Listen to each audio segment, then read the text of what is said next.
Chapter 1. Wounded. Light flashed from the windows and through the great gaps torn in the walls of the castle as Sybil destroyed everything about her. She must be searching for them. Was she battling Meshach or herself? Gabriella could not believe what they had seen and what she had done to Sybil. Had she really split into two separate identical people?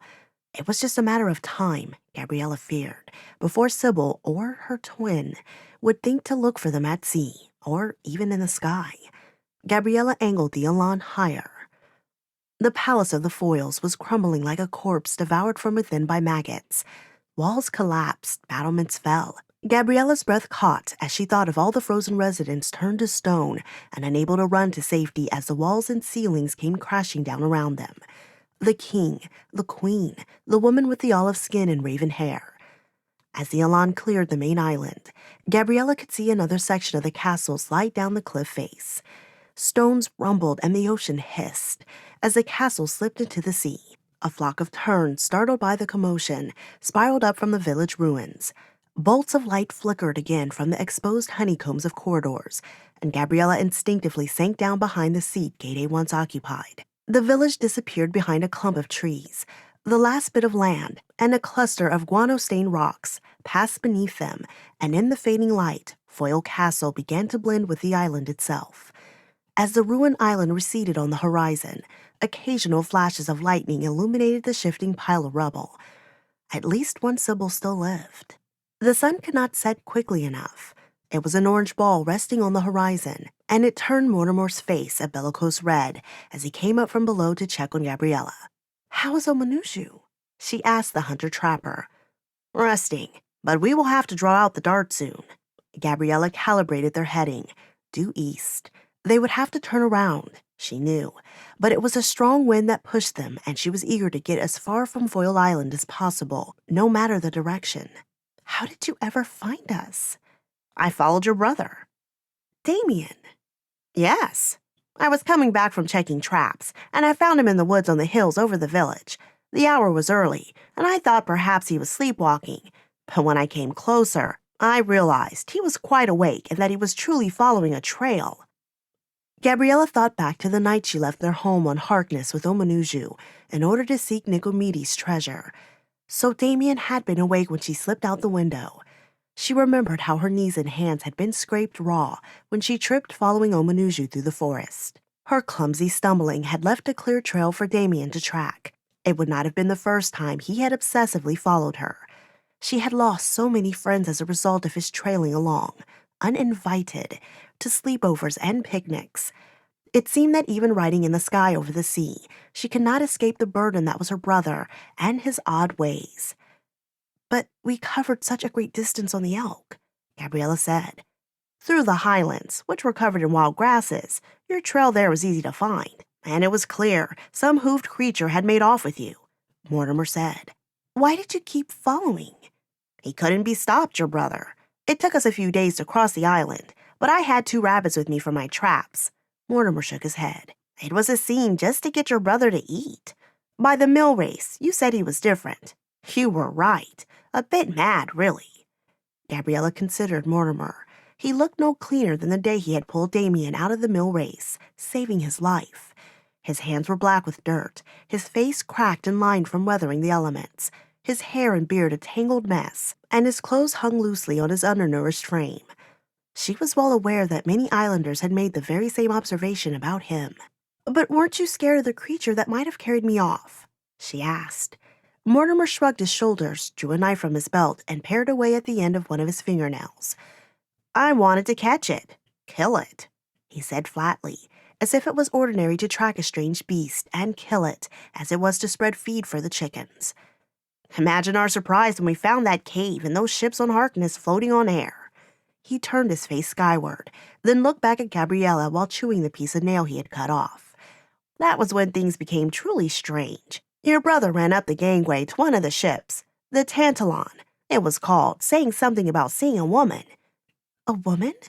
"Yes." Mortimer lifted his hand and rubbed his neck. "Did you ever see her?" "No. I thought she was imaginary, but once we were on the ship, I was not so sure. See, it cast off completely on its own. The sails unfurled and the tiller moved, and the next thing I knew, we were flying. I'm not one for superstition, but I wondered if it was a ghost. Dameon saw something. He'd have long conversations with whomever he saw on the prow. Called her Brigitte. Did he describe her? He did. Mortimer rubbed his neck again as if it ached. Golden eyes, red hair, blue skin, Gabriella said. He froze and stared at her. How did you know? Gabriella sighed, touched the sprig of blue leaves in her pocket, and felt her eyes mist. I'll explain later. No, maybe it's time you explain now. What is this sorcery that surrounds us? He said, rocking forward closer to her. I'm not sure myself. I know these ships have guardians. Ours was named Gade, but he was killed by Sybil. Sybil? Gabriella did what she could to explain the bizarre and nightmarish things that had happened in Castle Foyle. Sybil was a princess. She did not want to grow up. The Sevwar gave her a wand that allowed her to freeze everyone in time by turning them to stone. One of her spells went wrong and she split herself into two, gave herself a twin. They both were mad. So it was the wand that destroyed that castle? Mortimer asked. Yes. Gabriella knew it sounded implausible, but amid flying ships and invisible blue women, Mortimer was ready to consider it. Why did you set out in the first place? What are you doing here so far from home? The dead spoke a prophecy through me during a summoning at the tower. They said, if a worthy Harkonite went in search of Nicomedes' treasure and returned, the price would be paid to the Sevwar, and they would leave, never to trouble Harkness again. The Sevwar? Those are the foreigners who came to Harkness a few days back. Yes, we can't let the Tower of Dead fall into their hands. They are dangerous. That is why we have to find the treasure. Mortimer's eyes lit up with a disturbing intensity when she mentioned treasure. We could be rich. We could return like conquerors. Gabriella's lips twitched. She turned away to make a show of checking the wheel lest she betray her expression. We were seeking it to save the tower, she said. Mortimer snorted. You believe any superstition you want. Me, I believe brute force and money are the only gods worth serving. Is that why you walked into the island with a loaded crossbow? Mortimer looked struck at her words. I didn't know what we would find there, he said, his voice small. It was an accident. Omanuju was the last person I would want to harm. Tears wet his face. He wiped them away with the back of his hand. He showed me kindness as a child when no one else did. She regretted being so harsh. We should check on Omanuju, she mumbled. The dart must come out. We will need to heat some tools. I'll build a fire. Gabriella found bottles of wine and boiled their contents in a pot over the brazier. She searched the galley for bread, hoping to find a source of mold to mix in with the wine. But the search was fruitless. She only found the biscuits and the tubers Gade had dug up on Kajil. She contemplated soaking the biscuits in water, then locking them away in a dark cabinet. But to build up the mold might take days, and the dart had to come out soon. The wound was already festering and red, but at least the bleeding had slowed. The dart looked so unnatural sticking from Omanuju's side. Gabriella's own belly twitched just to see it. They heated a needle, soaked some thread in the boiled wine to be used to sew up the wound, and heated one of Mortimer's knives until it was glowing hot, just in case they had to cut the dart out. Omanuju drank some of the wine they had not boiled and held a cork in his teeth as Mortimer closed his fist around the end of the dart, the stiff feathers crunching softly. The hurt was greater upon removal than it was for entry, and Omanuju cried out. Stunned and shocked by a show of pain, the tears coursing down his cheeks, Gabriella was unsure what to do. Fortunately, Mortimer knew how to wash the wound and put pressure on it with bandages when it began to bleed anew. Put the bandage there, he said. I'm afraid of hurting him, Gabriella said. Discomfort is better than bleeding to death, Mortimer said. Omanuju trembled, but the worst was over. Soon, the freshly torn flesh was covered from view by white wrappings. The sleeping quarters was crowded with all 5 of them, Omanuju prone on a mattress, Dameon curled in the corner. The cries of pain had set him rocking, and Adamantus, the elk who would not leave Omanuju's side. When Mortimer cursed as he tried to carry a bowl of bloody bandages past the elk to the door, Omanuju reached up to reassure Adamantis, stroking the mane that surrounded his neck. It's all right. I am safe. You can go topside. As if he understood, Adamantis tramped through the galley and out the double doors onto the deck, where he curled his legs beneath him and lay down like a dog awaiting his master. Dameon had wet himself and smelled as if he may have done even worse. As Gabriella was the only one who knew how to deal with him, she asked Mortimer to watch their heading at the wheel while she changed her brother. The trapper complied. Gabriella was glad to be rid of him. The sleeping quarters felt less claustrophobic, and she realized she simply did not like sharing close space with Mortimer. Dameon's knees were locked to his chest, his thumb in his mouth. Need to get him out of these clothes, she said to herself. The scent of urine was layered on top of sweat and dirt. Dameon's limbs remained stiff and curled even as she tried undressing him. The new surroundings, the chaos, not to mention Omanuju's screams, had made him nearly catatonic. He would not remove his thumb from his mouth as Gabriella drew the shirt over his head. The fabric ripped as she struggled with it. He did not cooperate with his pants either, causing her to curse and yank at them as she tried to straighten his knees. Damn you, Dameon. Gabriella, he cannot help himself. She was surprised Omanuju was still awake. Instead of shame, she felt defensive, just as she had when her mother criticized her. She carried Dameon's filthy clothes to the door, her arms and legs shaking with weakness, returned with a bowl of water, soap, and a cloth and scrubbed her brother clean. Afterwards, she washed her hands, then ate a biscuit, sitting quietly on the bench in the galley. With Omanuju and Dameon in the next room, and Mortimer and Adamantis on deck, she was, as much as she could be, alone, stewing in her misery. Gabriella had trusted Gade and Omanuju. Now, one was dead, the other injured, and they had two more passengers. One an eccentric man she certainly did not like, or even trust, and the other, the ever-tiresome burden of her brother. She had hoped if she had saved the tower, the gods or the dead would cure him. Even if Omanuju said Dameon was unique and his talents valuable, Gabriella would have happily traded him for a normal brother at that moment. Before, even with the dragons, the sylphs, and the Red Riders on Kajil, she had felt confident about her newfound friends and their journey. Now, that feeling was gone, replaced by the wearisome responsibility of her brother. She was yoked again with him. And Mortimer. Why did she feel so uneasy around him? She rubbed her head. Why did everything feel like it was flying out of control? She finished the biscuit and entered the sleeping quarters, where she found both Omanuju and Dameon asleep. She stared at the flickering shadows cast on the wall from the lantern. Nothing looked real. Everything looked as if it was made of wax, a simulation of a real ship. She looked at her brother briefly, curled like a ridiculous newborn. She thought of her parents, wondering what had happened to their children. Both of us, gone. She thrust those thoughts away as her eyes wandered about the room. She studied the beds, the dead eyes that secured them to the walls with chain, the cabinets, and the unobtrusive handles carved so delicately into their doors. But always, her gaze was brought back to the bandages wrapped around Omanuju's torso, the stain of blood slowly growing. Before her resolve failed her, she fetched food and dishes from the galley and woke her brother. She knew he needed to eat. She held a flask up before Dameon's face to show him its smooth lip. He would not drink from anything with a coarse surface. He refused clay cups unless they were glazed. For a moment, Gabriella feared her brother would not drink from this container either, but he did. After 10 deep gulps, she pulled it away, afraid he would drink too quickly and get sick. With the bowl in her lap, she crushed the biscuit with a spoon, mixed it with water, then mashed it further. Soon, she had a porridge that she could spoon into Dameon's mouth. He ate it, slurping it from the spoon. When the bowl was empty, Dameon's eyelids began to droop. Gabriella took blankets from the compartments beneath the bed and wrapped Dameon in them.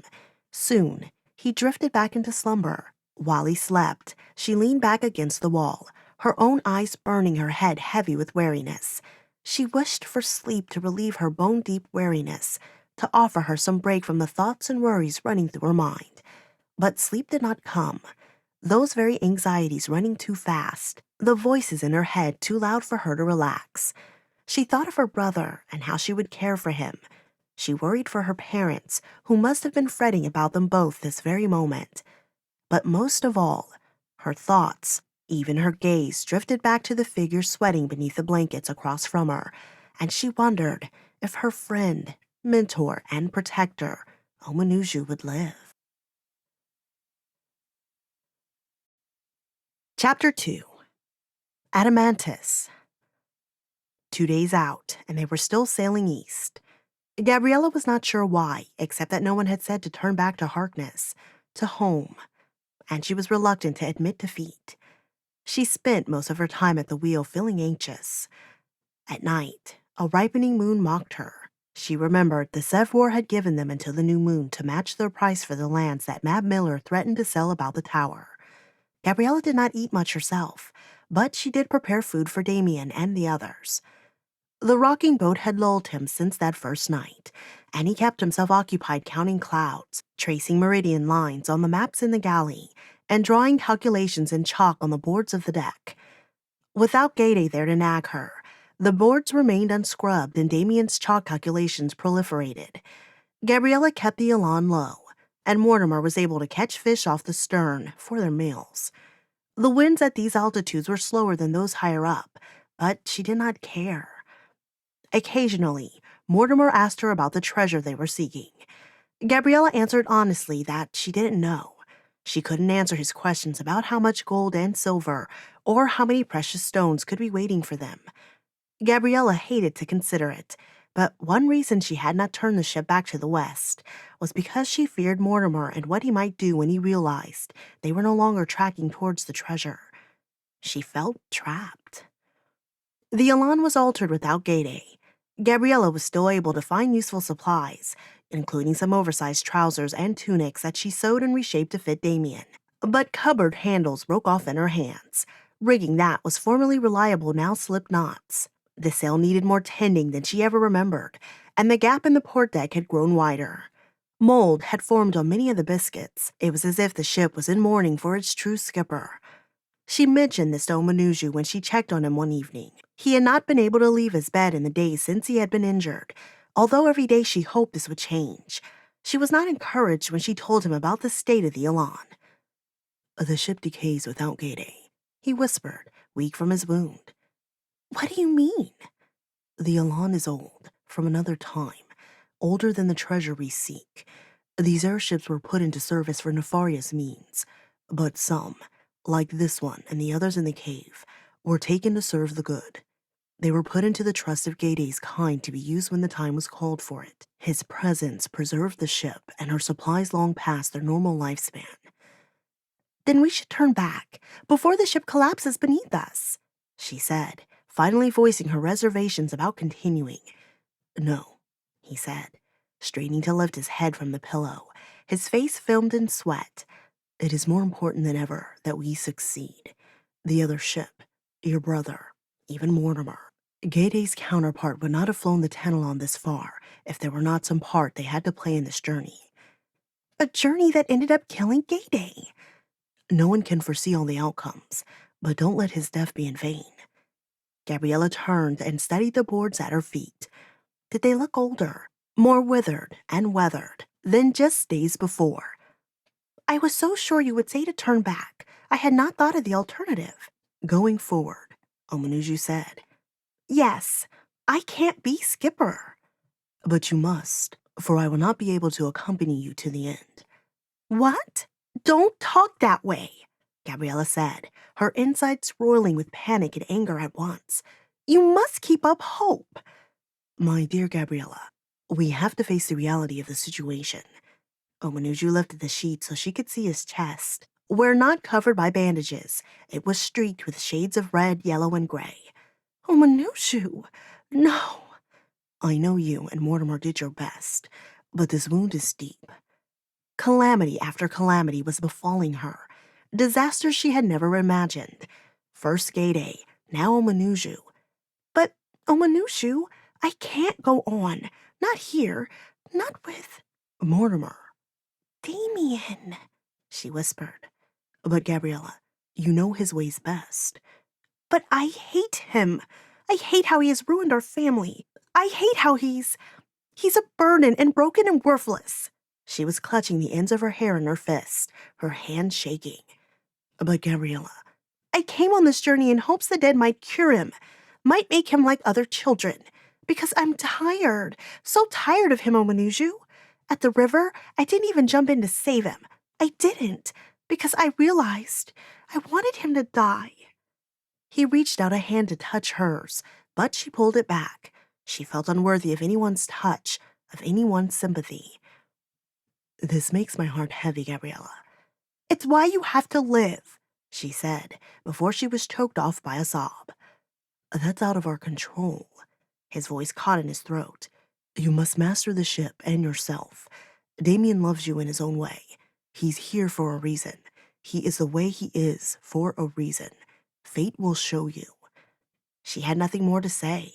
This time, she took his offered hand and held it until he fell into a fitful sleep. Sweat beaded on his forehead, and he spoke nonsense in his dreams. She and Mortimer took turns holding a compress to his brow and serving him water whenever he woke.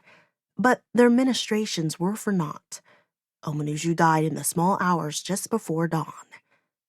For a long time, all three of them, Gabriella, Mortimer, and the elk, simply sat with his body, Gabriella weeping, her crying coming in waves, until the windows lightened and Mortimer said, "We ought to release him." The sun was hidden behind gray clouds, as if it too was grieving. Rain swirled in the air. Gabriella struggled with the levers and the wheel, well until she was able to bring the Elawn down close to the water. They wrapped Omanuju in a sheet and quietly dropped him over the stern. Mortimer remained at the stern a long while, alongside Animantis. Mortimer's sadness she could understand, his guilt as well, but the elk surprised her. Never had she seen an animal mourn so openly. He held his head low to touch the railing and kept his eyes locked on the horizon, as if he could still see the very point where Omanuju's body had disappeared beneath the waves. It gave Gabriella pause to think, as she remembered Omanuju's last words in his feverish dreams. The elk, He had said. talk to Animantis. The day passed somehow. Gabriella went through the motions of preparing food for Dameon. She did not eat, neither did Mortimer nor Adamantus. No one spoke. Gabriella hunched over in the pilot's seat. Mortimer sat alone at the prow of the ship, the elk at the stern. In the morning, Gabriella simply let the Elawn drift, but by the afternoon, she had been forced to take the controls as a squall struck from the northeast. It was more wind than rain, and for a while she struggled with the controls. But, as she had noted before, the mechanisms of the Elawn were intuitive, and it was not long before she felt that she understood the basics of keeping the airship on course. After all, she had no choice. There was no one left to pilot. She knew she would have to show Mortimer, but talk with anyone, especially him, was too great a task. She kept to herself. Night came early, with the sun still hidden behind the clouds. There was no sunset. She wrapped herself in a blanket and stared out over the levers and the wheel until sleep finally took her, and she slid from her seat down to the floor of the wheel well. A stiff breeze had picked up from the southwest, cutting through her blanket. Yet, she felt too heavy with lethargy to get up and grab another. Cold was somehow fitting just then. Painful, flesh-biting cold. She was shivering when Adamantus's hooves sounded on the boards, and he nudged her with his nose, like a dog seeking attention. She reached out, still half asleep, and stroked his face. But he was more insistent than a dog or even a horse sniveling for treats. He pushed her forcefully, and she heard a voice. Gabriella, wake up. She stirred, shaking her head and rubbing her eyes, then put a hand on the wheel and calculated their heading by the stars. The elk was still beside her, staring at her with those piercing eyes. She was certain that in her half-awake, half-dreaming state, she had heard him speak. Now that she was fully awake, she knew better. "I suppose you won't talk now that I'm awake, will you?" she said, rubbing Adamantus's nose. You were awake the first time. She fell out of the chair and scrambled out of the wheel well. "Mortimer, this is not a funny joke," she said, looking for the trapper lurking in the shadows. I implore you, Gabriella. The voice was deep, baritone, yet soft at the same time. Do not wake him, as I do not know yet if he is ready for the secret. The ship rolled as a fresh gust pushed the sails to full extension. Gabriella laid her hand on the wheel, not to steady the ship, but rather herself. Homanushu's words. Talk to the elk? He really meant talk to you. Indeed, he trusted you.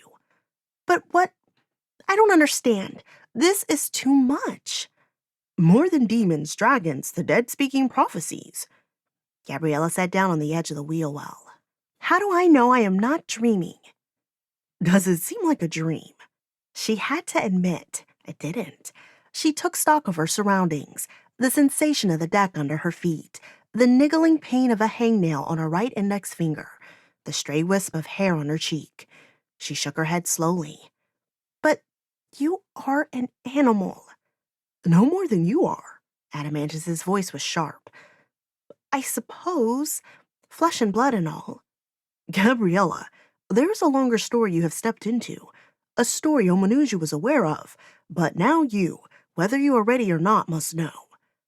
She swallowed and nodded, unsure if there was any way to know if she was ready. The Sevwar are an old order. They are powerful and knowledgeable in the dark arts, yet they are but shadows of those they serve. Who do they serve? The Kryen. A shiver traveled up her spine involuntarily. Gade had used the word in passing when he had talked about men who had hunted his people. It had stuck in her mind, for its very sound was reminiscent of a scream. I do not know what they are. Count yourself fortunate that you do not, but the time comes near they may break their bonds. Are they human? Once. What to call them now, even I do not know. But it takes great power, deep knowledge, and strong character to defeat them. Those who opposed them had to find a place, a race, to be caretakers of this knowledge. You? Yes, my kind. The opponents of the Kryen disbanded themselves lest they fall into the same trap of power as the Kryen had. But their wisdom had to be preserved, so they gave my kind the gift of speech. They made us caretakers. That is why Omanuju said you were so important.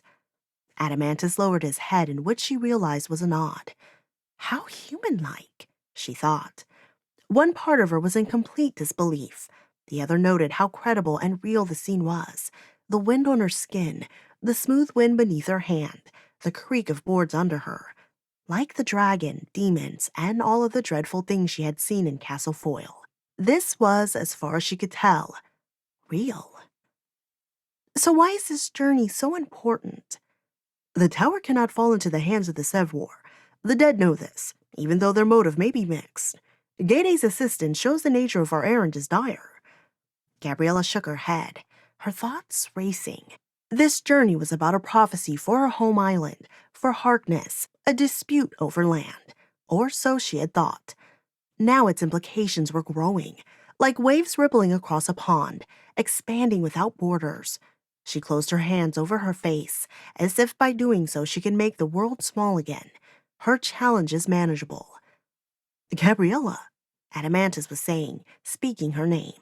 Speaking, talking. She could not deny what she heard. It's just... A noise startled her. They both looked to the stern as one of the double doors to the cabin opened. In the moonlight, she could make out Mortimer coming to take the next shift at the wheel. He mustn't know, Adamantus said as he shook his mane. He trotted away, silent once more as Mortimer took his place beside the wheel. Ready to switch? He asked her. Yes, I think I'm losing my mind here. The wind slackened later that night. The stillness of the ship woke Gabriella. Absent were the gentle rhythmic moans and creaks of the ship she had grown accustomed to over these weeks. Faint moonlight glazed the windows of the cabin. The moon. Getting up and going outside meant looking at it and admitting how large it had grown. Their window to pay the debt to Mab Miller was closing. But first things first. The Elawn had stalled. She had to investigate. Adamantus hovered outside the double doors as if guarding the cabin entrance. His eyes glowed silver with reflected moonlight. She wondered if the events earlier were just a dream. For a long while she stared at the elk, waiting for him, almost daring him, to speak. But he was intent on letting her have the first word. By the way his eyes fixed on her, she knew she had not dreamed the conversation before. How long have we been adrift? She asked. as if it were the most natural thing to ask an elk a question. "Half an hour," Adamantis said, "but we have been slowing for a long while." Gabriella paused. The moon was waxing to full, no longer a crescent. It looked more like a marble rolling in a puddle of ink. "Adamantis, we are nearly halfway to the new moon, and not nearly completed with the journey. I don't—" "Gabriella, there must be a way. Gade knew the distance to the eastern continent. There is a way." "But even if Gade knew it, we don't know it now. We can't make it back in time," Gabriella said, surprised at the relief that came as she finally unburdened herself to her worry, even if it was confiding in an animal. She must have shown her frustration on her face, for Adamantis immediately repeated his words. "One challenge at a time." She nodded and wondered what long conversations Omanuju and Adamantis had shared. What if they had confided in one another? For it was clear to her that the elk was wise. She brought her thoughts back to the present with a shake of her head. The deck was cold under her feet. The wheel well was empty, and the main sails hung loosely, ghostly in the moonlight. Gabriella walked down the length of the mid-deck. Mortimer was near the starboard bow, wrestling with the guy line. She squatted down, her knees against her chest, her bare feet cantilevering on the corner of the deck, so that the edge massaged her arches. As she sat, she became aware of something else. They were low, very low. The waves cupped the moonlight in such a way that she could tell she was not looking at the sea from the height of the clouds. As she listened, her ears confirmed her impression, for she heard the hiss and bellow of a whale, even the splattering of rain as its spray fell back down and onto the massive back of the beast. The paneled sails turned aimlessly.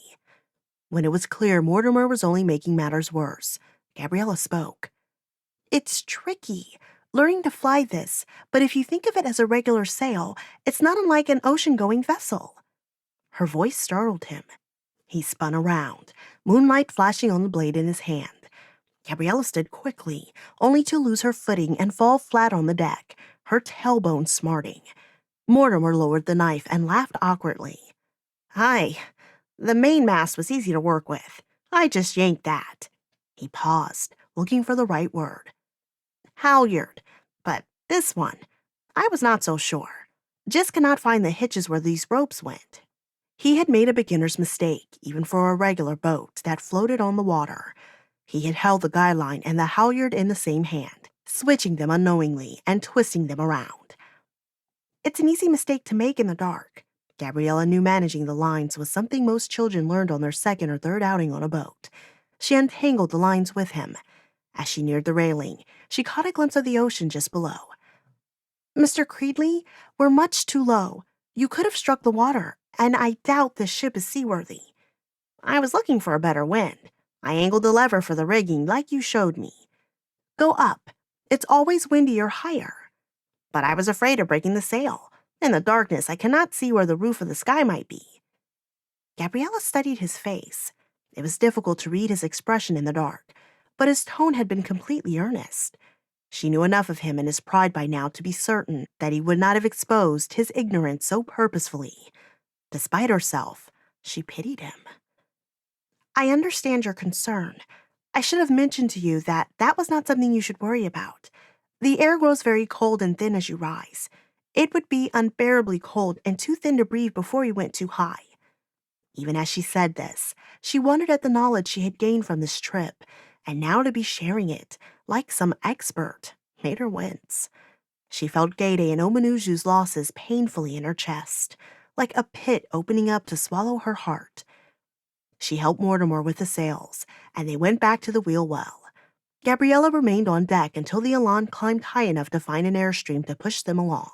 The bulwarks and the joists of the ship became lively again, with creaks and groans as the ship leaned into a steady breeze.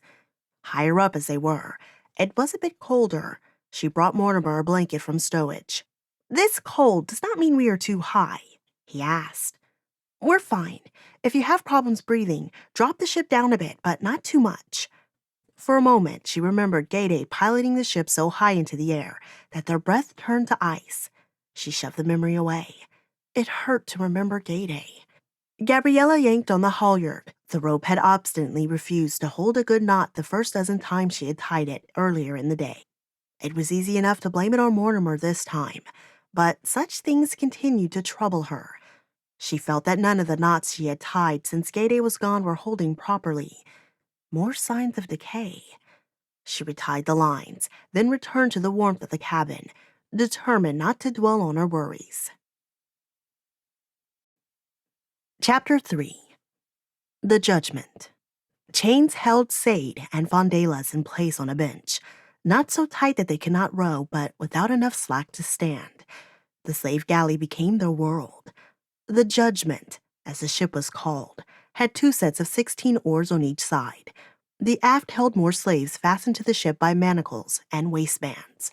Female slaves were raped, so were the youngest boys, the crew taking turns in the cabin, the cries of their victims filling the silence between drum beats from the drummers in the bow. Not that Sade ever saw the crew. He only heard them above. Below decks, he and Vondalas lived in darkness. If the ship was their world, their god was Ravage, the overseer. He was a thick Thelonian who wore a leather vest over a bare torso, no matter the weather. The vest left his arms free to swing his whip or hammer his truncheon into uncooperative slaves. His shoulders were hairier than his head, which was smooth, except for the places where blood vessels stood out on his temples when he exerted himself. His face looked flattened, as if an unloving god had tried to match his features with the press of a giant thumb. His eyes constantly darted from one slave to the next. Sade soon learned that this was a good thing. It was when his gaze landed on you, focused on you, that a beating was sure to come. Even some days when they were rowing apace and a breeze could be felt in the hold from their swift movement over the waves, Ravage would still pick a victim to whip, sometimes to bludgeon, as if it were necessary to inflict pain on at least one rower a day to keep the others motivated or scared. They were fed twice a day, watered 6 times. Only occasionally in turns would they be allowed to relieve themselves in a bucket. When it was full, the last one to fill it had to carry it, sloshing topside, and dump it. When one rower, a merchantman of some breeding and class, who had fallen into debt and been sold into slavery, refused to row, Ravage nearly drowned him by stuffing his head into the same bucket of excrement. The merchant was cooperative after that. Weeks went by. Sade dwelled on his hatred and bitterness. He entertained great fantasies of breaking free and unleashing his power upon the crew. But besides a few weather-working spells, he truly had nothing that could help them against leather whips and iron manacles. One day, he had decided he would disclose his abilities, calling Ravage over to explain to him that he could help the crew and work the weather. But when he tried to work a spell, his mind was a confused blur and his strength gone. He knew magic was difficult to work when he was tired, but he had not anticipated that, worn down as he was from rowing, he would have nearly nothing left within him for conjuring. He did little more than call a few stray raindrops down upon the deck. They went undetected by Ravage and the crew. For Sade, all his efforts earned him was a beating. With the mindless monotony of the rowing occupying his body, Sade's mind wandered, reflecting on their lives so far. Considering their best and worst times, Sade could only conclude that when they had been soft, loving their mother, trusting Nicholas, even Jared, they had left themselves vulnerable to pain, loss, betrayal. Playing by their own rules had indeed made them strong, powerful even. That power had only ebbed when they had given themselves over to sentiment. If they ever escaped this hell, Sade knew his life would be committed to one thing and one thing only: the acquisition of power for himself. That was the way one survived. Sade soon learned that there were 2 types of rowers: strong men with broad backs, rounded shoulders, and muscular arms. These men were highly valued and given extra portions of gruel and grog to keep their strength up. Those near the front would sometimes even be unchained to have their way with one of the girls or boys as a reward and motivation. The crew viewed his brother with his fighter's physique and unfailing stamina as one of these rowers. The other type of rower was any man who was thin, weak, or showed signs of fatigue.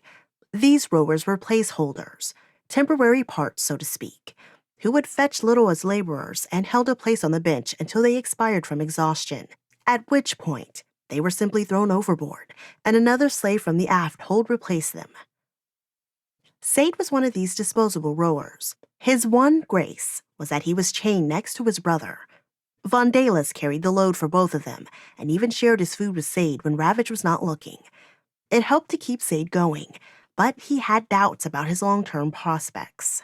When he contracted a fever and the runs, he knew his fate was sealed. Ravage took one whiff of the air about him and turned to the slave dispensing the morning gruel. "Don't bother, this one is a goner." But Vandalis shared his gruel and pulled for both of them that day. "Just rest your arms on the oar," he said. "I'll pull. You just wait until your strength returns." Vandalis actually flourished with the challenge. His body was built for work. His arms had thickened, and his waist had grown slender. If not for the fact they were enslaved, Sade imagined his brother could have thrived as a rower. It certainly was better than being a fighter in some ways. And Vandalis was thrilled every time they came to a new port and a new city with all the different kinds of brigs, galleys, and other craft anchored in the harbor. He would press himself against the oarlock as close as he could to see what wonders awaited them on the other side. "At least when I'm gone, he'll have work that makes him happy." Despite the long reprieves, Sade was growing weaker. The monotony of the work was torture. The constant motion, the aching and burning of his entire body each morning, his legs from stiffness, his back and arms from work, his palms from friction, created endless suffering. Vandalis encouraged him to flex and relax his leg muscles in lieu of standing, but Sade did not know how to explain that he simply didn't have the energy to make the effort. The rhythm of rowing remained in his body, even when they slept on the benches. Sleeping, he dreamed of rowing. His fever only worsened, and his brother was beginning to show signs of fatigue at the end of each day. Sade had even forgotten his hatred of Jared. For the first weeks, it had burned brightly, helping him to see past the pain of blisters and cramps and aching joints. Such a betrayal, he had thought, would burn for an eternity. But not now. Now, he was apathetic. Even his own life he cared little for. So, one afternoon, when Ravage unchained him and motioned for two other slaves to carry Sade topside to be tossed overboard, Sade did not resist. "No," Vandalis protested. He released his oar to grab hold of Sade, striking out at the other slaves. Though chained to his bench, Vandalis was still dangerous. Sade tried to soothe him, for all the leagues of rowing, the weeks of beatings, the hatred and bitterness he had carried had worn him down. He was ready for it to end. "It's all right, brother. I have nothing left." But Vandalis would have none of it. "I will row for both of us. I can."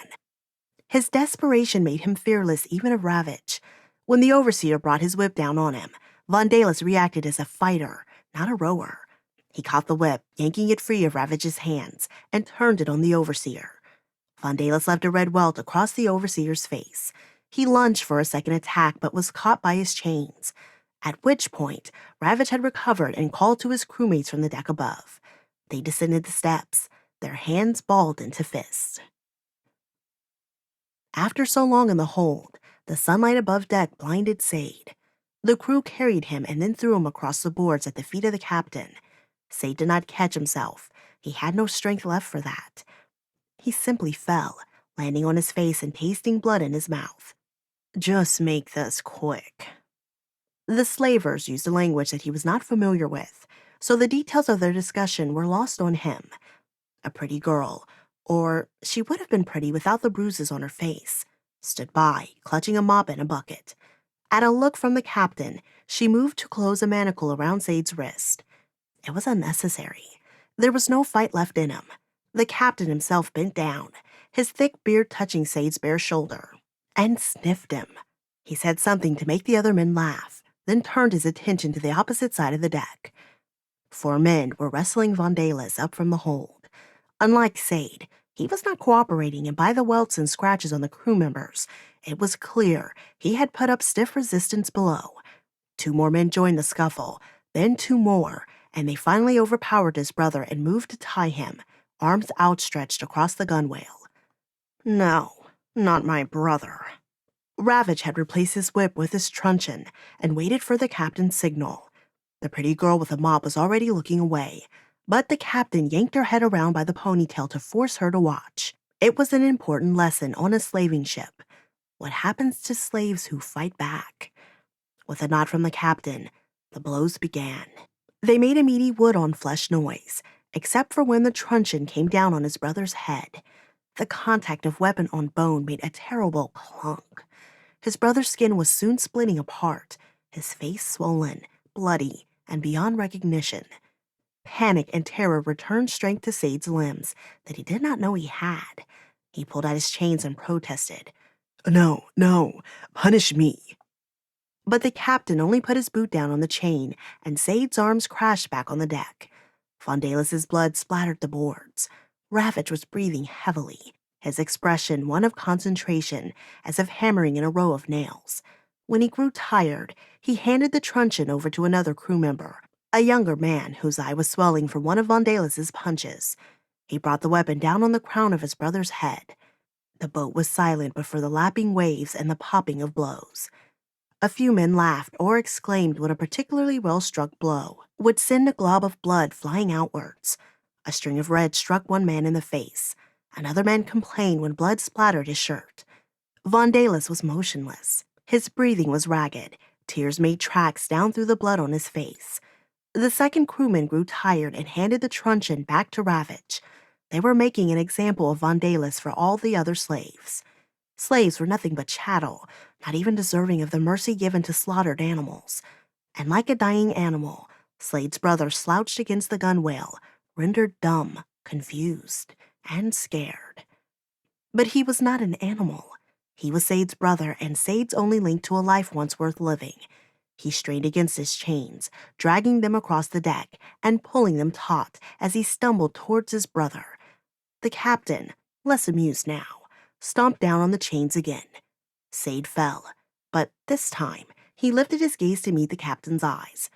Hate poured through him, so that all he felt was rage, a rage born of blood, of family, and fear, not of death, but rather of being alone. The flames in his hand surprised him. Sade thought them at first a flickering of a soul leaving his body, but the tongues grew into a wreath of fire that encircled but did not burn his own flesh. You will call forth the fire one day when you do not fear it. The captain's black beady eyes grew large, the fire reflecting in them. The girl made a sign to avert evil. Sade could feel the flames brushing and licking his hands like warm feathers, but he felt no pain. He heard the footstep on the boards behind him before the blow came that knocked him back down to the deck. His hands were flung apart, and the fire roared through the air, falling on the girl, igniting her into a screaming silhouette of flame. Sade willed the fire to spare her, but the flames had their own life, their own mind, their own anger, born of his own.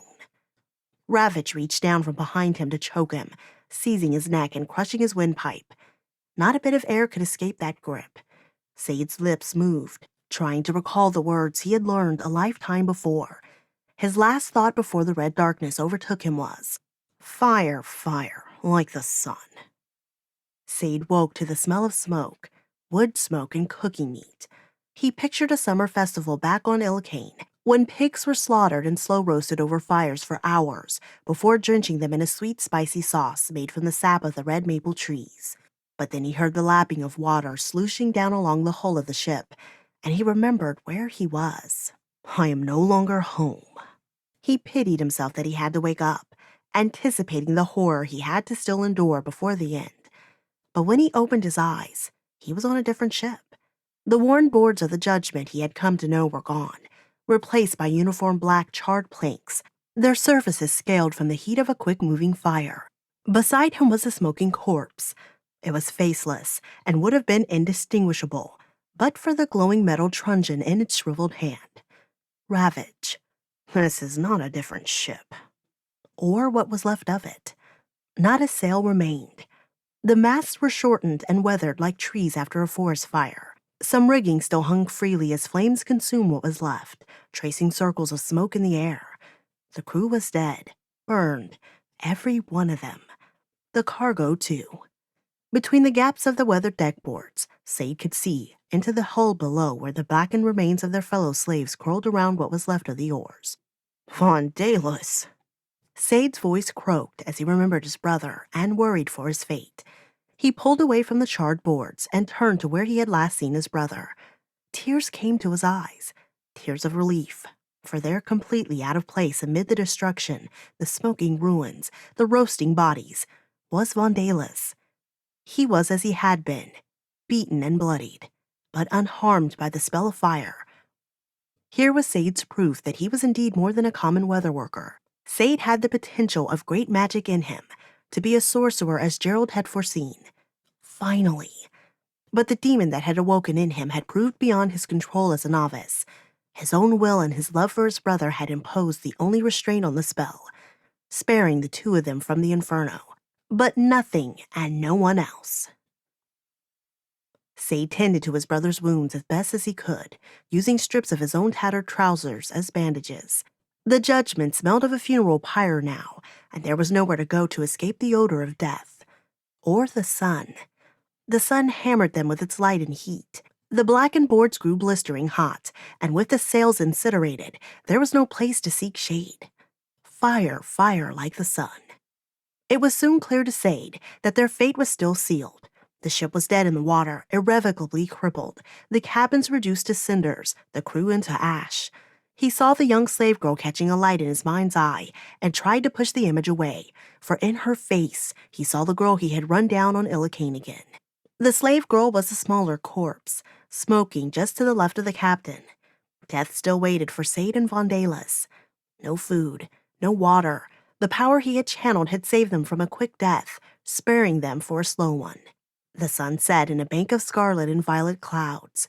The judgment still smoldered and crackled in places. Sade rested with Vandalis stretched across his lap, welcoming the darkness of night and the coolness that came with it. Sade could not sleep. It was as if the presence of such power and the imminence of their deaths had chased fatigue away. Instead, Sade watched the stars slowly turn overhead. He missed their mother, and for the first time in years since they had lost her, he wept. Not as much for her memory, but for his own sense of shame that he had failed her and failed his brother. Vandalis mumbled in his sleep. Sade checked the bandages on his head. The bleeding had stopped. How he wished his brother might not wake, so as to be spared a long, terrible death by sun and thirst and starvation. It occurred to Sade that they might eat the charred remains of the crew, but something in him revolted at the notion. No, the destructive blackness that had overtaken the ship would remain outside of him, outside his body. He would hold on to life, whatever he had left, as long as he could. The stars dimmed and the sky lightened. The sun returned, an orange face lighting up from the horizon. Vandalis woke, but was still in pain. Sade leaned up against the gunwale beside his brother and held his head in his hands. As the day passed, they both grew stiff. They could have moved, but there was no point. The waterline had crept up the side of the ship, the lower decks flooding. Black water moved amongst the bodies of the slaves below, peeling away burnt flesh. The deck collapsed in places, letting sunlight below for the first time since the judgment had been built. Things end as they began, Sade thought, but he was unsure if it was true wisdom or just the madness of thirst settling in. His mouth felt full of glue, and his lips were already thin and peeling.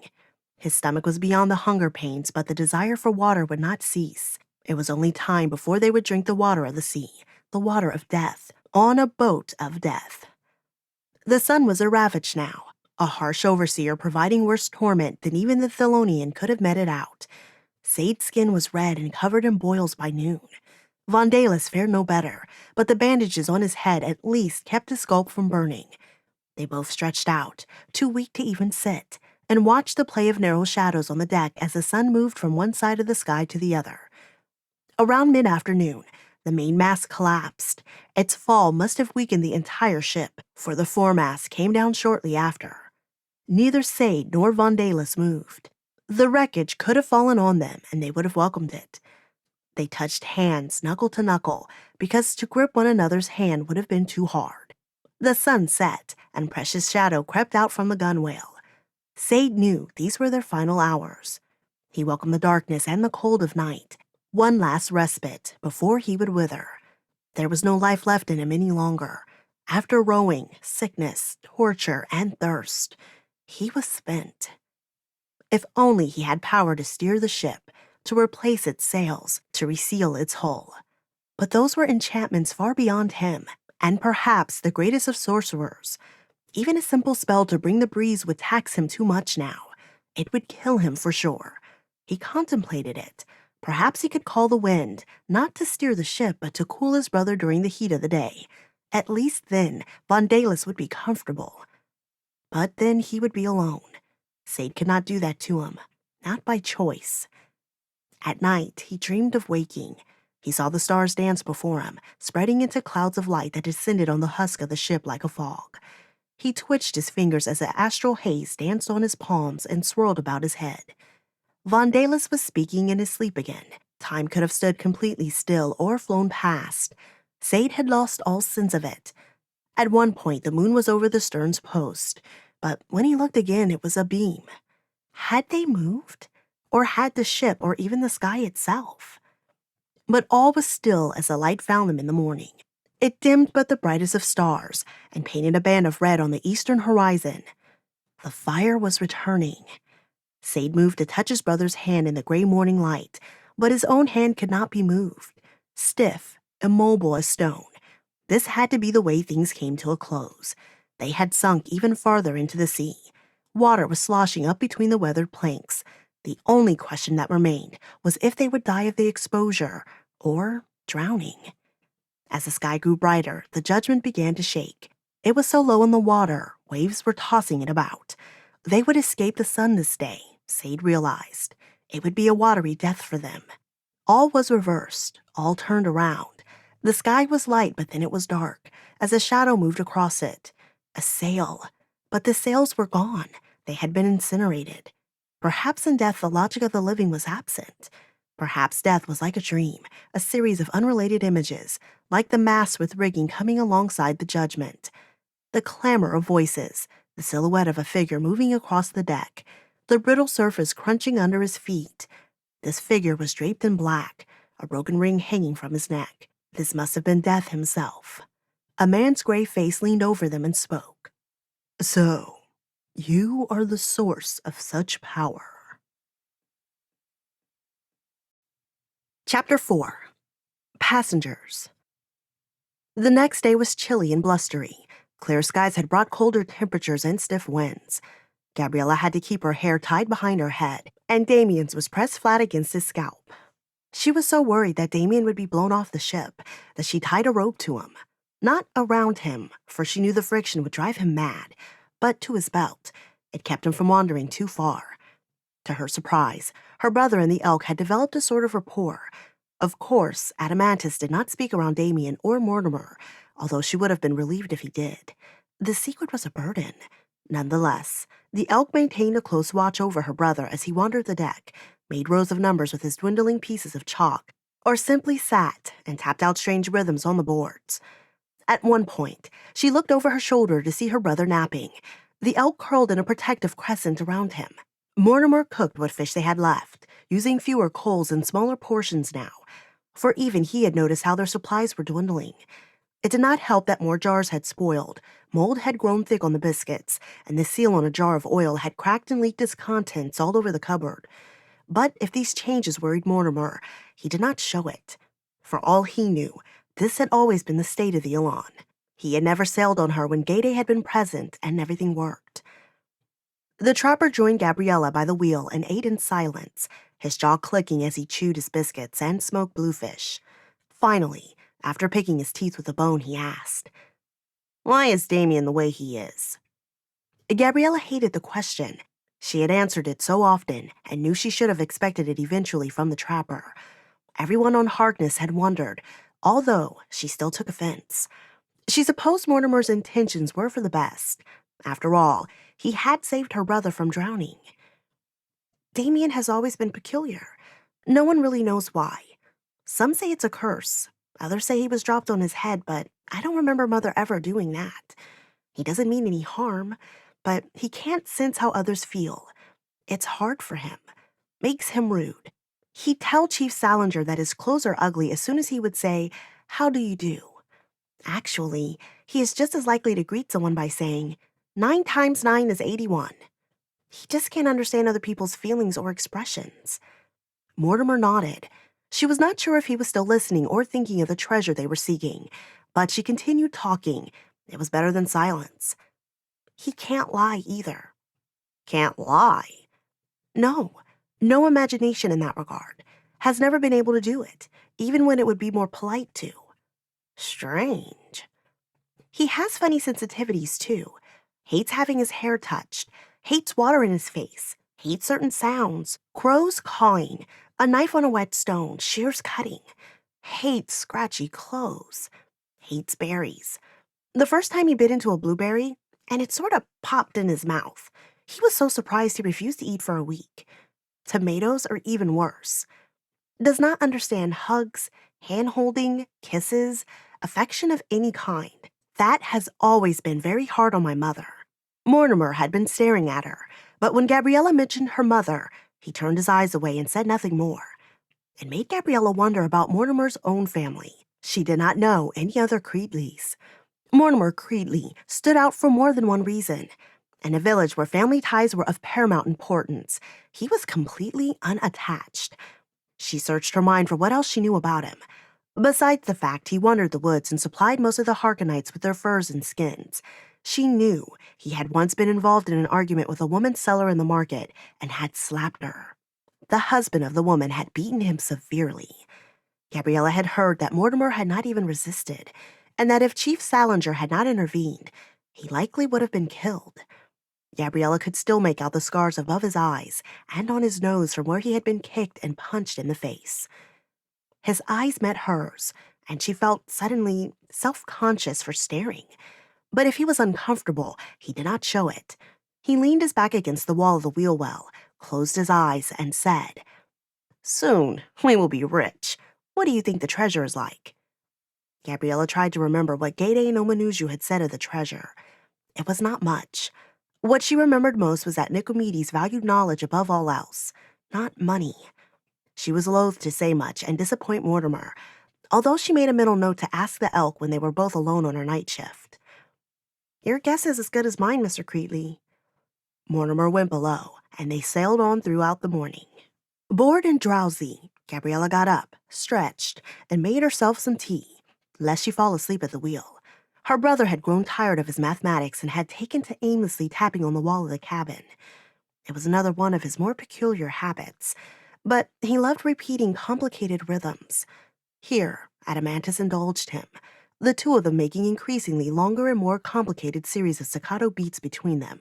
Dameon's eyes glassy, his face expressionless as he pounded out patterns with the flat of his hands, the elk with his front hooves.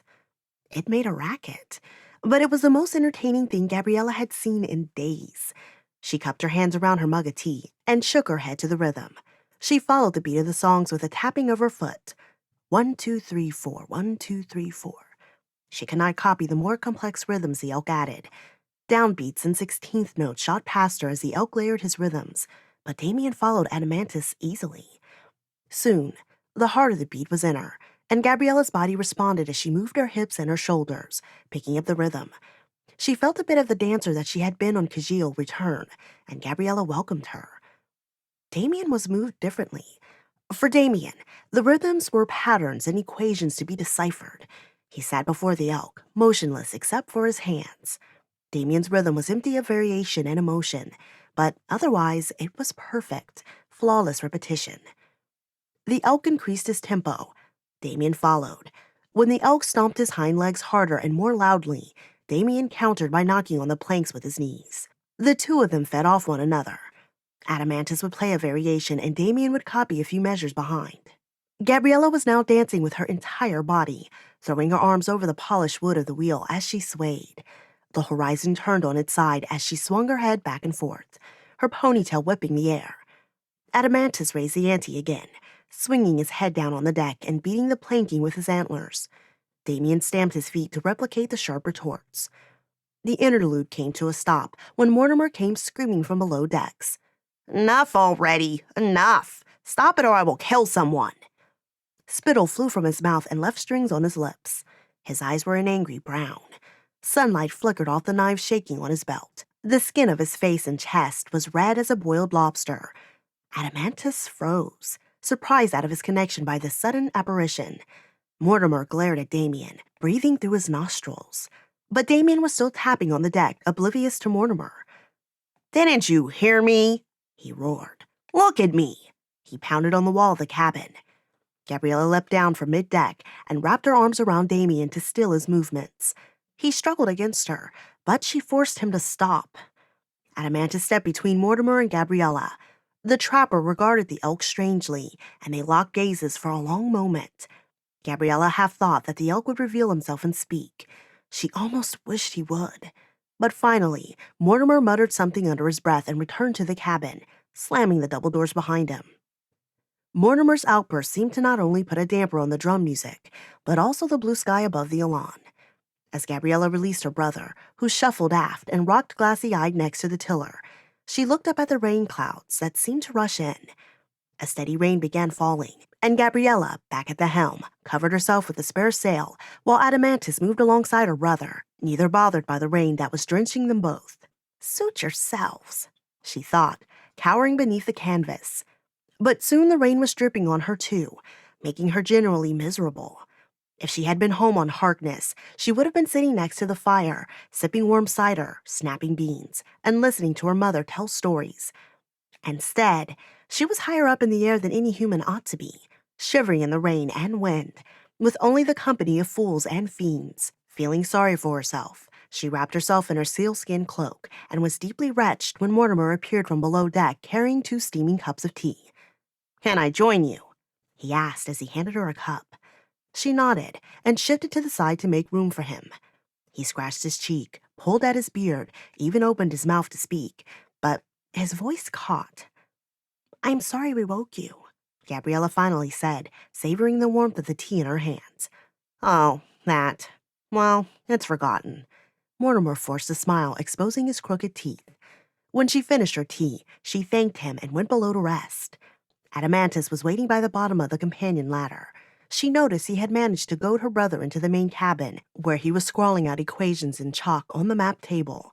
At least they were out of the rain.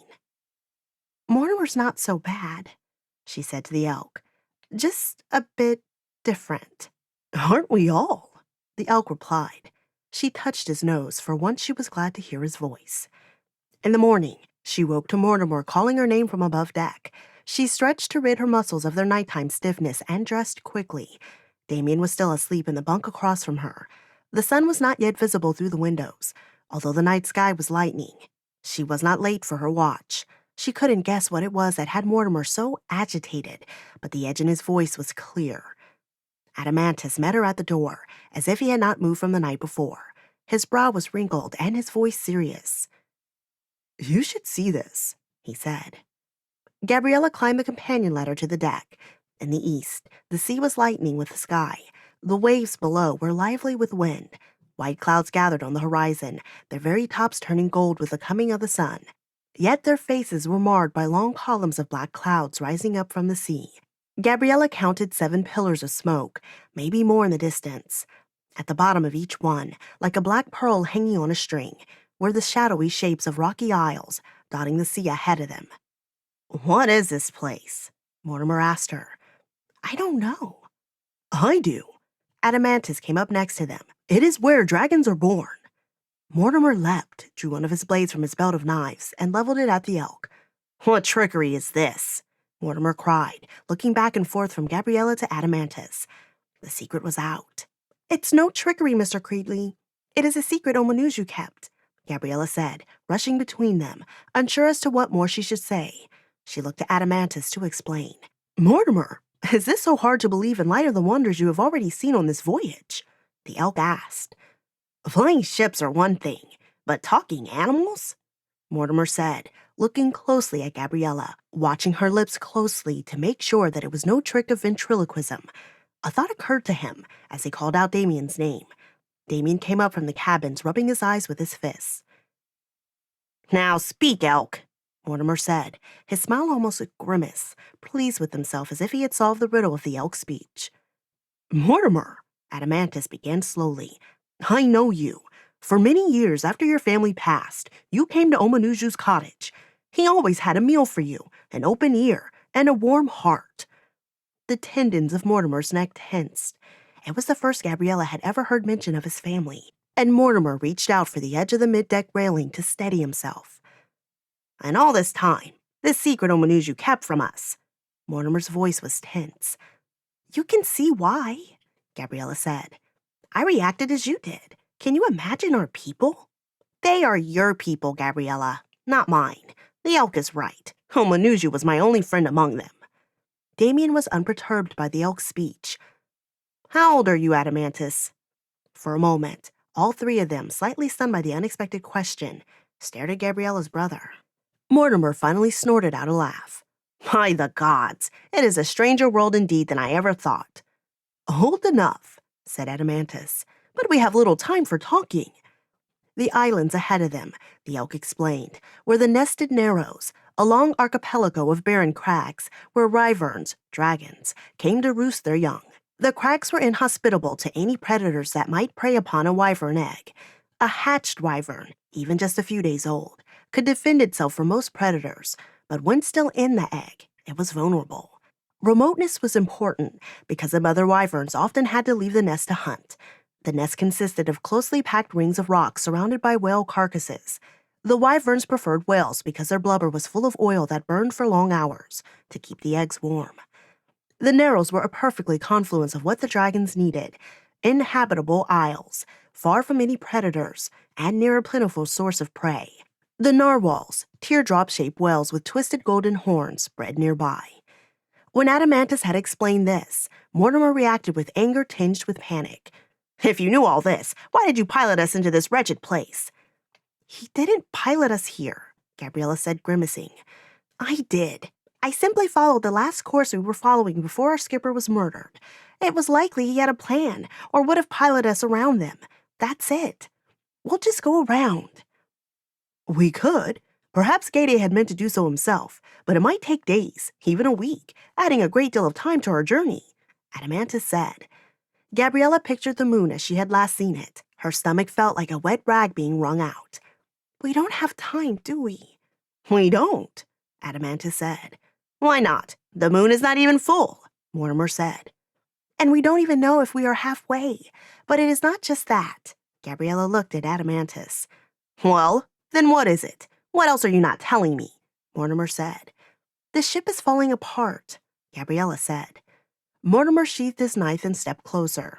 He looked down at the boards and tapped them with his toe gingerly, as if they might give away any moment below him. What do you mean? Gabriella surprised herself. She was unafraid delivering the bad news to Mortimer, perhaps because she truly knew it was beyond her control, perhaps because it was a relief to share everything out in the open at last.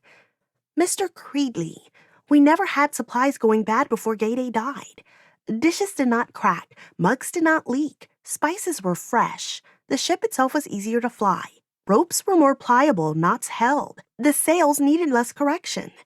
Now, it is as if the spell holding the ship together is becoming threadbare. Why would the ship need a spell to be held together? You showed me the stone within. It is just like any compass stone. That is no sorcery. It is science. The ships are old, Mortimer, Adamantis said. Hundreds of years old. They served the Skyland Empire. Mortimer displayed no recognition at the mention of the Skyland Empire, which did not surprise Gabriella. Our skipper Gade was not quite human. He was blue like the blue woman Dameon said he saw in the cave. Gade and the blue woman, they are guardians of these airships. Their magic preserved them from the effects of time. Gabriella glanced at Adamantis to make sure she was getting all her details correct, and the elk nodded. Now, without Gade, it is as if the dike has begun to leak. Time is catching up with our ship. Even the hole over the port deck has grown bigger. Mortimer pinched the bridge of his nose. His scars stood out as his face became red. Gabriella felt for him. So much bad news at once. She was unsure of the man and his temper, but Mortimer was quiet. She could only imagine what scenarios he might have been playing out in his mind. What he said next surprised her. You said that these blue people, they protect the ships. Yes, Adamantis said. So they are your friends. Gabriella and Adamantis exchanged glances. The elk answered. Indeed, they are truly trusted friends of my kind. Then why would one of them trick Dameon into jumping into a ship? Gabriella had no good answer. Perhaps this woman, the companion of Gade, had simply sensed Dameon's desire and answered it, without consideration of the consequences. Or perhaps there was a different reason, like Omanuju had said. Maybe your brother is meant to be here. said Mortimer. "Maybe I am meant to be here." "It is worth considering," said the elk. "The immediate issue, however, is navigating the Narrows." "But don't you see? They are the same issue," Mortimer argued. "If this blue man, Gade, was helping you, then this blue woman, his friend, helped us. Then they meant for us to be together. We are meant to be on this journey and to complete it." Gabriella nodded, reluctantly agreeing with Mortimer. "Had the dead intended this all along?" she said, but Mortimer scoffed. "You might get me to believe in these blue people, but the dead and their prophecies, I am still a skeptic." Indignation at Mortimer's irreverence flared in her heart. The trapper could pick and choose whatever he wanted to believe in as far as she was concerned. She began to hope that, perhaps, they would navigate the Narrows safely, that there was a grander plan still moving them along. Maybe her brother's presence was part of the dead's intention to cure him. As she stared into the distance, Gabriella spotted a glint of silver in the sky. Certainly a wyvern. It hung high on the wind, much like a hawk, hovering on an updraft while scanning the surface of the ocean for prey. It would not take it long to notice the Elawn. "How do we proceed?" Gabriella asked the elk. "There is only one way to navigate the Narrows in relative safety," Adamantus said. "How is that?" Mortimer asked. "We steal an egg." Chapter 5. Mother Wyvern. The plan was audacious, but Gabriella knew it was their only hope. Strangely, it made sense. When faced with creatures of myth, turn to myths for your answers. The myth of Zomar, the sailor, was the story the people of Harkness were familiar with from a young age. The exploits of Zomar were regularly told around the hearth fire. Besides being one of the first sailors to navigate the globe, Zomar navigated his way safely through the Isles of Fire, a nesting place for high dragons. According to the myths, high dragons were even more intelligent and powerful than wyverns. Zomar was able to sail safely through their breeding grounds by stealing an egg from one of the beasts. As long as Zomar kept the egg in his hands, the mother flew above his ship, protecting him as she watched over her egg. This way, Zomar and his crew passed through the Isles of Fire unscathed. Gabriella had always considered it just a story, but now that she'd found dragons were real, she looked at the myth in a whole new light. Unfortunately, the stories she heard from her elders did not explain how the legendary Zomar returned the egg without the dragon turning him into a bloody stain on the bottom of his boat.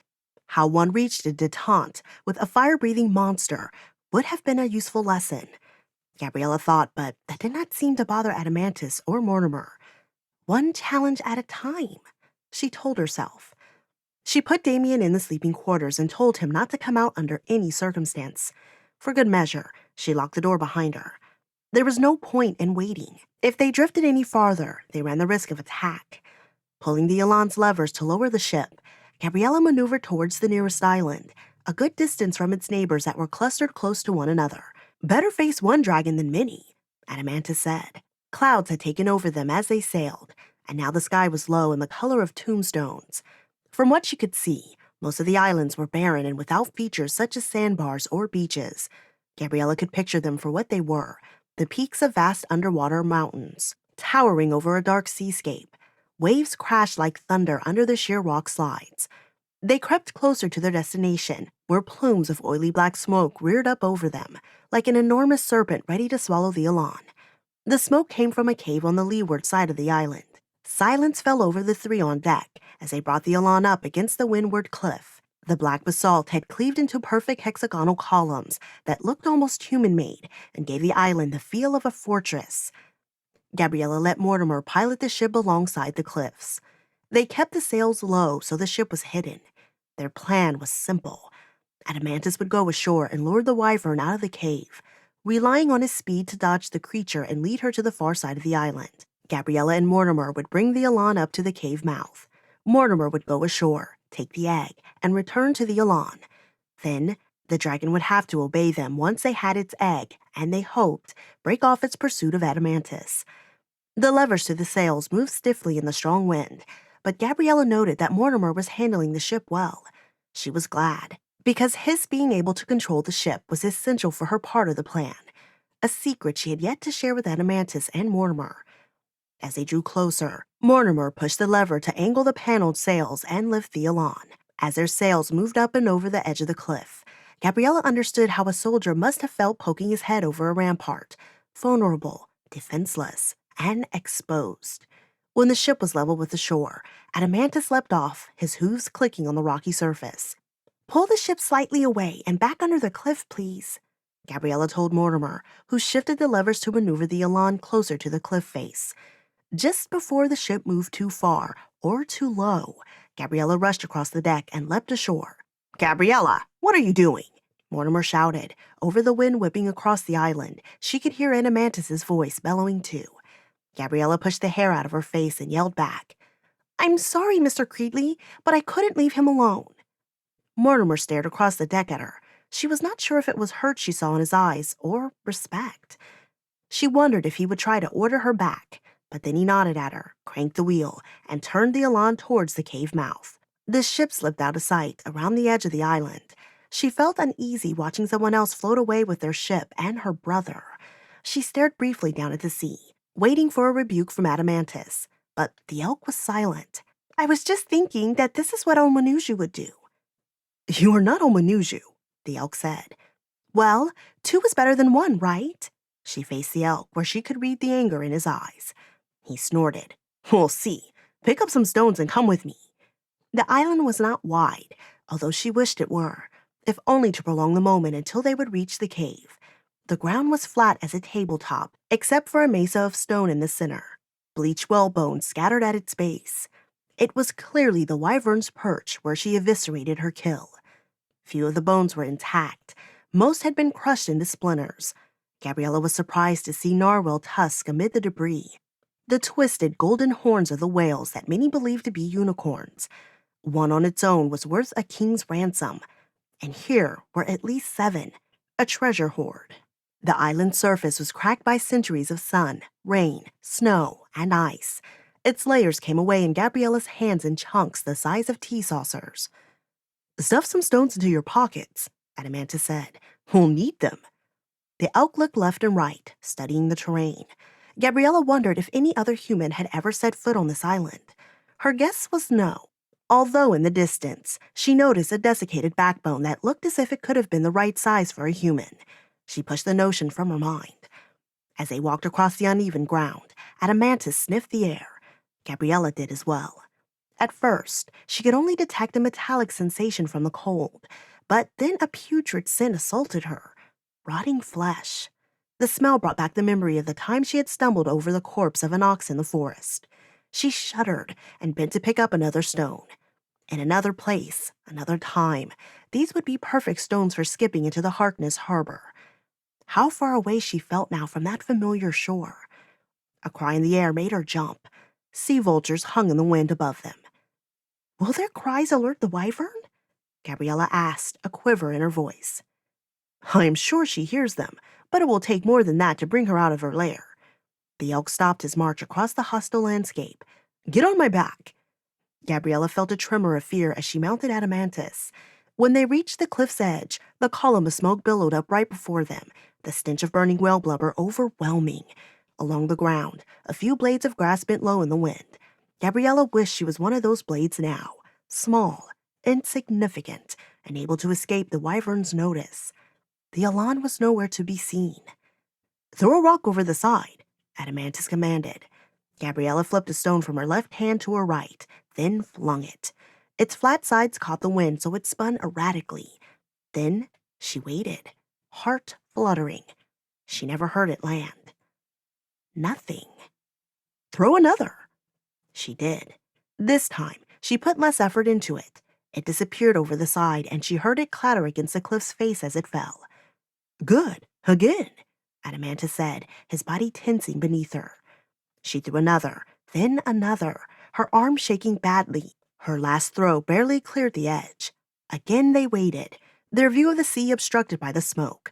It had been too long. Surely, if the wyvern was inside the cave, she would have emerged by now. Gabriella was afraid Adamantus would ask her to gather more stones, which meant leaving the safety of his back. Wouldn't all that noise near the cave's mouth draw her out? Adamantus leaned slightly toward the edge. The sea became visible. Gabriella could see the waves and surf pounding at the base of the island below.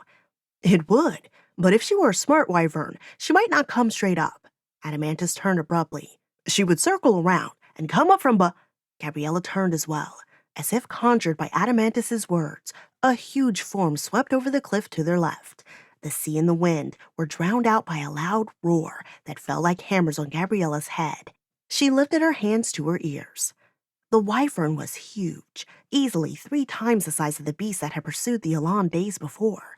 She filled Gabriella's vision as she hovered before landing, her claws clattering on the stones that shifted and cracked beneath her. This wyvern was old. It was apparent in all her imperfections. A cracked fang, a talon that had been shorn off, a scar across her bat-like wing that testified to a wound healed. Gabriella would have liked to have taken these details as evidence of the wyvern's weakness. She knew better. This beast was a survivor. Her scales were brown and worn. Her legs had grown to the size of large trees, and her eyes glowed with an evil wisdom. She had just demonstrated enough wits to catch them both by surprise. The roar ended, but Gabriella's ears still rang. She realized Adamantis was speaking to her. She tried to focus on what he was saying. She will try to simply frighten us away first. This foray should be a bluff. We will have to hold our ground so that she is wary of us. With that, the wyvern began crossing the rocks towards them. She moved in slow, measured steps, roaring and hissing, swinging her tail and flapping her huge wings. Gabriella had not expected her to move so smoothly over land. She knew that many animals made great displays when trying to frighten away adversaries. Cats made themselves look larger by raising their backs. Dogs showed their teeth. Her father had always told her that the animal was more afraid of her than she was of it. Gabriella did not think his advice applied just now. The wyvern moved closer, only to stop short and saddle sideways. She bared her fangs like a giant dog. Any number of dogs could have fit into her mouth. Gabriella dug her fingers in Adamantis's fur. The elk stood his ground, lowering his antlers, ready to charge. The wyvern twisted her body. A wing folded back, and suddenly her tail was flying at them. Adamantis anticipated her attack. He ducked, but only enough to put them out of harm's way. The tail snapped at them again, closer this time. Adamantis lurched sideways, and Gabriella heard the barbs of the tail whistle through the air just above her head. Now it was Adamantis' turn to posture. He shook his head and bellowed as he stamped his hooves. Gabriella heard rocks snap beneath them. His display angered the wyvern. She roared, her horrible maw open so close to them. She flashed fire and smoke and lifted herself into the air. When she fell, it was with a colossal force that shook the loose stones around them. Then came the real attack. The wyvern rushed at them with a blast of fire. Adamantis sidestepped it. She leapt, sailing downward, leading with her talons. Adamantis darted forward, twisted, and impaled the underside of the dragon's foot with his antlers. The dragon screeched. The gusts from her wings were like a gale wind as she retreated. The wyvern landed farther away. Dark rust-colored blood stained Adamantis' left antler. The elk turned to Gabriella. Flying is everything to a wyvern. She knows we carry a bite now, sharp enough to cut the membrane of her wings. She will stay back. Gabriella felt some of her fear ebbing. At some point, she had to concentrate on surviving, to assess their assets and seize control of what she could, just as she had on Kajil. But there was little she could add to this confrontation. The best she could do was hold on. The elk's fur was wet from the sweat on her palms. She wound her fingers even more deeply into it. The wyvern lifted into the air. She was out of their reach now, and her chest grew in size. Now comes the true attack, Adamantis said, flexing his legs. The last one seemed real enough, Gabriella squeaked. Fire cascaded down over them, and Gabriella could feel the searing heat. The air shimmered like a forge. There was no recourse but to run. Adamantis was an arrow loosened. He shot across the island, and the wind whistled through his antlers. Gabriella felt flares of heat behind her as the wyvern followed, Adamantis' antlers reflecting the orange burst at their backs. The wyvern changed track and approached obliquely. Adamantis compensated, turning to the side. A stream of fire gushed to their right. The last blast was followed by another roar. There was a note of frustration in this one. Gabriella almost smiled for Adamantis' cleverness. This was an exhilarating yet deadly game. The wyvern adjusted her course again, blasting them from behind. Adamantis foiled her once more, but She followed with a quick second blast.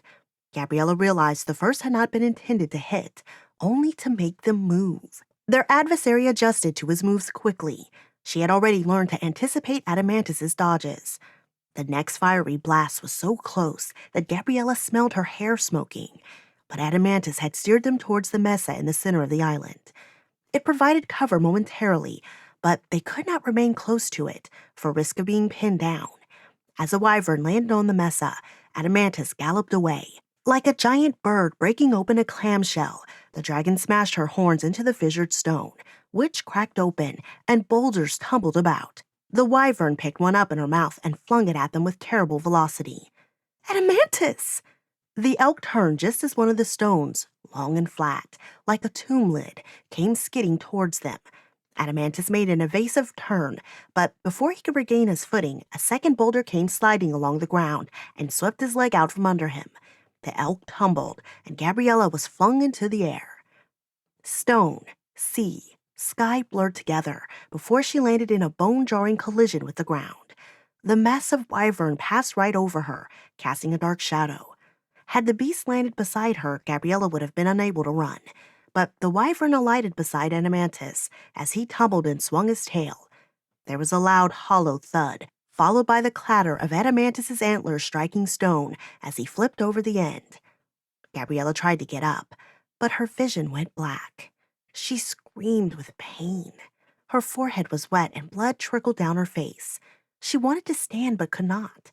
Time was running out for them. Adamantus would be ripped to shreds. Pushing herself off the rock onto her hands and knees, Gabriella willed her eyes to focus. Everything was blurry and dark, but she could make out a faint light swinging just in front of her face.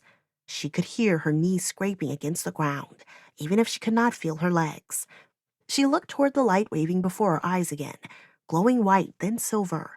It was familiar, and she seemed to understand somehow, even if she could not recall just how now, that it was not metal.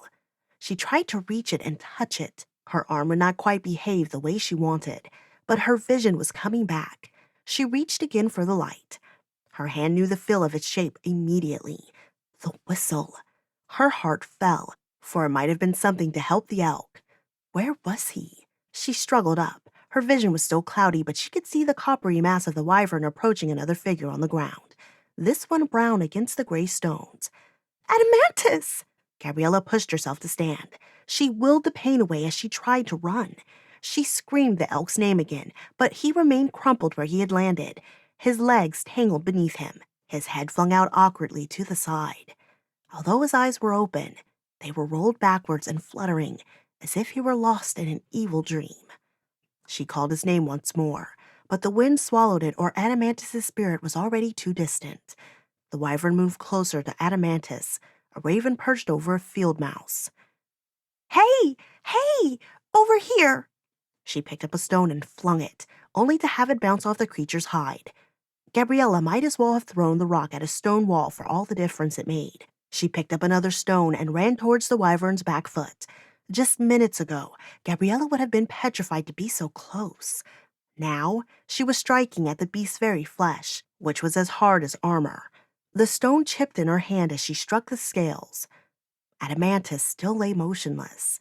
The wyvern paused. Like a horse batting at flies, the wyvern shifted her weight, flung her tail, and struck Gabriella aside.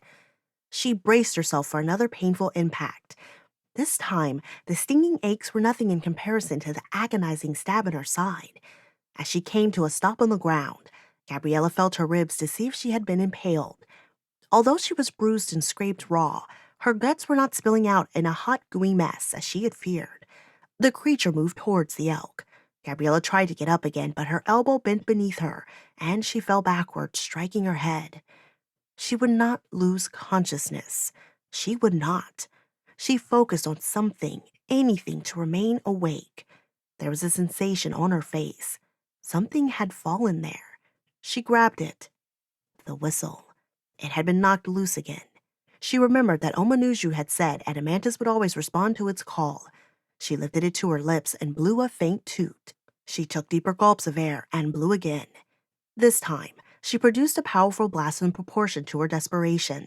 The wyvern jerked, her huge body writhing as if a hot iron had been placed on her back. She roared and hissed, but her own voice was now drowned out by the note of the whistle. The wind died. The sea calmed all around them, and the clouds stopped in place. The whole island reverberated and trembled at the sound. Adamantus lifted his head. The wyvern again descended towards her prey, but Gabriella took another deep breath and blew a third time, directing the sound at the wyvern like a powerful spell. The beast staggered and howled, flapping her wings. This time, her motions had lost their grace. They were panicked, retreating wing beats, like a bird that had just been swatted by a cat's paw. Adamantus stood, his legs shaking. Gabriella blew yet again. The wyvern screeched even louder. Gabriella tottered as the ground split beneath her feet. Visions of the island cracking open to its foundation, and the sea rushing up to swallow her flashed in her mind. But as soon as the whistle stopped, the chasm ceased to widen and the wind returned. Rocks and stone slabs jostled and shook as they settled into place. Adamantus limped beside her while the wyvern took to the air. Clever girl! He took her by her collar, threw her onto his back, and made a direct dash to the far side of the island. Where do we go now? Gabriella asked, squeezing tight onto his fur. I'm not sure, the elk said, his gallop noticeably slower and uneven. This time, when he dodged a stream of fire, he slipped. The wyvern came in for another assault, but Gabriella blew the whistle once more, causing the beast to back away. Adamantus stopped. This was not here before, he said, looking down at a great fissure before them. I had no idea the whistle would split the stone. How could something so small do so much? Its power comes in proportion to the need of the player. You were obviously powerfully desperate. You were about to die. We both are. Hold on. Adamantus shot forward as the wyvern scooped down at them with her claws. He darted left, only to see another fissure, trapping them between the two. It was as if a hammer had fallen on the anvil of the island, and the anvil had broken. The fissures were too wide to jump. With the dragon approaching from behind, they could only go forward, and the land was running out. This was just what the wyvern wanted. She sent a gush of fire towards them, forcing them towards the cliff edge. She moved slowly now, building a wall of fire they could not slip around. Gabriella's face was slick with sweat. Adamantus stopped before the cliff's edge. Waves curled and hissed below. The wyvern struck at the ground beneath her talons and worked a large slab free of the ground. Will she throw it and knock us off? Gabriella cried. The wyvern had the slab in her teeth. Adamantus's body tensed, ready to spring aside. The dragon swung her head back to throw. At that instant, a staccato tapping, like a hammer on a chisel, cut through the wind. It was not as loud as the whistle, but the wyvern heard it, and she dropped the boulder with a crash. A sail appeared over the edge of the cliff as the Elawn came into view. Mortimer stood astride the middeck, the sails full around him, the rigging pulled taut. In his arms, he held a dark green oblong object about the size of a watermelon. Its surface was mottled like a stone covered with lichens. The noise cutting through the wind was the sound of Mortimer's sword tapping the egg's top. His head was thrown back, his shoulders square, and he raised his sword high over his head. He was the victorious hunter, with his greatest prize yet, a dragon's egg. The wyvern went from fearless beast to anguished mother, flapping her wings, twisting her neck, roaring and snapping in impotent rage. The beast charged the Elawn, but stopped shy of it. Another bluff. Mortimer placed the egg on the deck and put the point of the sword over it, a warlock poised to sacrifice a baby. His eyes were blazing with power, and Gabriella felt an unexpected wave of disgust pass over her. Mortimer spoke between clenched teeth. They will write songs about me yet. Mortimer the Great. The wyvern floated backwards, her cries unceasing. Mortimer had angled the ship towards them so that it passed just beyond the edge of the cliff, and Adamantus wasted no time. He took a running start, and they landed with a clatter on the deck that made the Elawn rock. Despite her pain, Gabriella ran to the wheel and steered them eastward. The wind moved the ship quickly, but it was still not fast enough for Gabriella. The wyvern howled in protest. It landed on the island, paced back and forth, then lifted off into the air to follow them at a distance. Gabriella marveled at the transformation in the creature. She wished the mother's face was less expressive, the distress less obvious. Gabriella remembered puppies being taken away from their neighbor's bitch and seeing the same expression of panic and loss. So human. Gabriella had not expected this feeling of guilt, especially after just escaping from certain death at the claws of the same beast. She felt no different than being a pirate, and being a Harkonite, she knew no scoundrel was worse than a buccaneer.